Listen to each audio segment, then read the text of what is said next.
Саламатсыздар ма балалар? Бүгін көтеретін сабағымыз 126 сабақ, нұсқаулыққа сәйкес әрекеттерді орындау. Сен нұсқаулық бойынша фигураларды сызуды, сызықтық бейнеленген нүктелердің және заттардың бір-біріне қатысты қалай орналасқанын анықтауды үйренесің. Бірінші есепті түзу сыз дейді. Оған А және В нүктелерін, түзу сызды қойған және А және В нүктелерін салдық. Ал олардың арасына С нүктесін белгіле. С нүктесін белгіледік. С мен В нүктесінің арасында жататын, С мен В нүктесінің арасында жататын Е нүктесін белгіледік. С мен А нүктелерінің арасында жататын К нүктесін белгіле.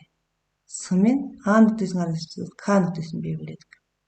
Бізге енді А және В, А және Е, А және С нүктелерінің арасындағы нүктелерді ата. А, В нүктесінің арасында К, С, Е. А, Е нүктелерінің арасында К, С. А, С нүктесінің арасында К нүктесі жатады екен. Кесінділер мен сәулелерді ата. Бұл жерде кесінділеріміз А, К, К, С, Е, В, болмаса А, В, К, Е нүктелер жатады екен. Ал сәулелерге бізде А және В нүктесі сәулеге жатады екен. Екінші есепте кез келген тұйықталған қисық және тұйықталмаған сынық сызықтарсыз қисық сызықтың бойына А, В және С нүктелерін, ал сынық сызықтың бойына Е, К, М нүктелерін белгіле. Белгіленген нүктелердің бір-біріне қатысты қалай орналасқанын анықта.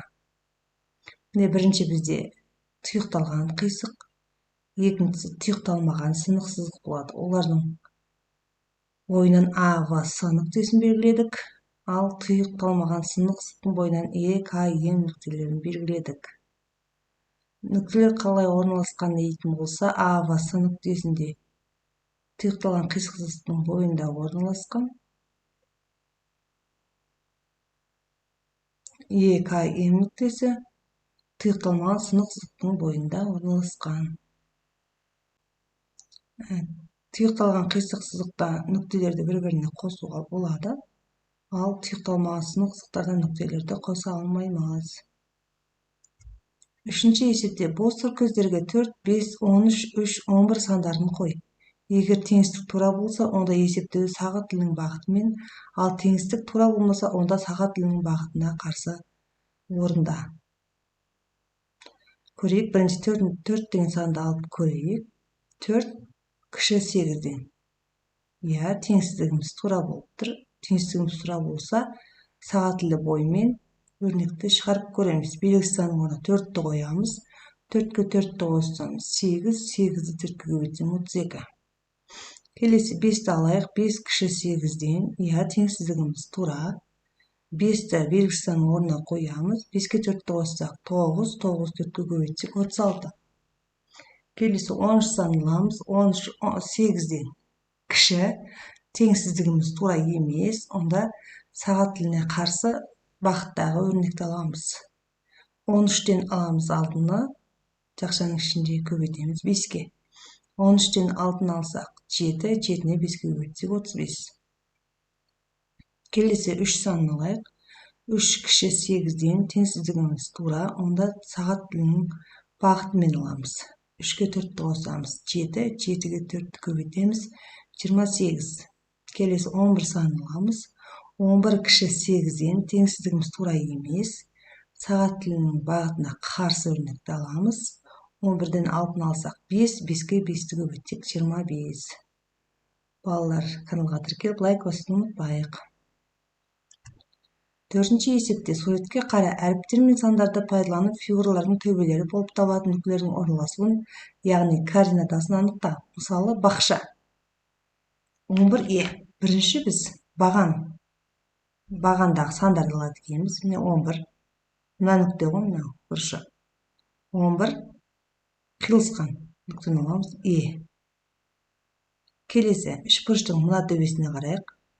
Ол 13 саны мен В нүктесінің қиылысуы. Яғни 13 В. Келесі мына бұрышты алайық. 15 саны мен нүктесімен қиылысқан. Яғни 15 деп аламыз. Енді қалған фигураларды көрейік. Бірінші үй деген төрт бұрышты фигураны көрейік.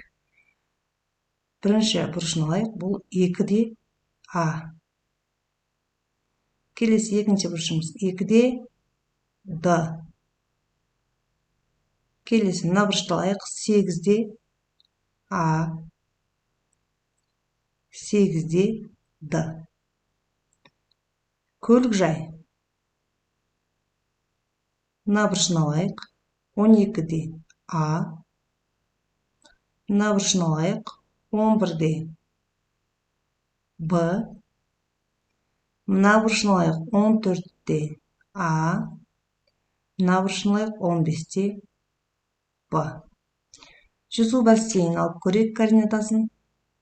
16-да В, 16-да З, 20-да В, 20-да З.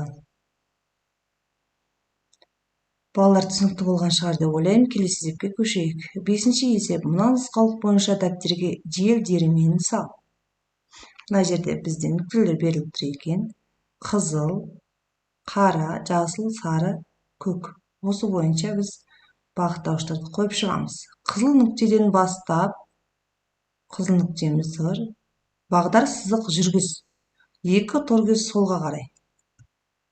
2 торкөз солға жылыстық. 2 торкөз жоғары. Жоғары. Қызыл нүктеге дейін бағдар сызық. Көлденең сызық деп айтайық. 2 торкөз жоғары. 2 торкөз оңға. Қызыл нүктеге дейін бағдарша сызамыз. 2 нүкте оңға. 2 торкөз төмен.